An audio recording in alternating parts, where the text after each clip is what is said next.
நம்ம எல்லாருக்குமே தெரியும் பெட்ரோல் விலை ஏறிக்கிட்டே இருக்கிறது. நம்ம எல்லாருக்குமே தெரியும் டீசல் விலை ஏறிக்கிட்டே இருக்கு. ஒவ்வொருத்தருடைய வீடுகளில் உள்ள கேஸ் சிலிண்டர் விலை உயர்ந்து கொண்டே போகிறது.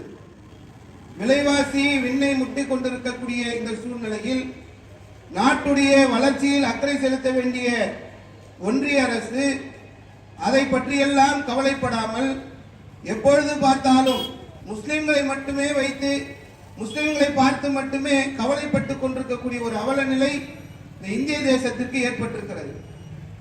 140 கோடி மக்கள் இந்த நாட்டிலே வாழ்ந்து கொண்டிருக்கிறார்கள். இந்த நாட்டு மக்களிடத்திலே வேலையில்லாத திண்டாட்டம் உருவாகி இருக்கிறது. வியாபாரத்திலே மக்கள் மந்த நிலையை சந்தித்திருக்கின்றார்கள். பெருமளவுக்கு வியாபாரம் நஷ்டங்களை சந்தித்துக் கொண்டிருக்கிறது. தேசத்தை முன்னேற்ற வேண்டும் என்ற ஒரு அக்கறையும் இல்லாமல் ஒன்றிய அரசுடைய எல்லா செயல்பாடுகளும்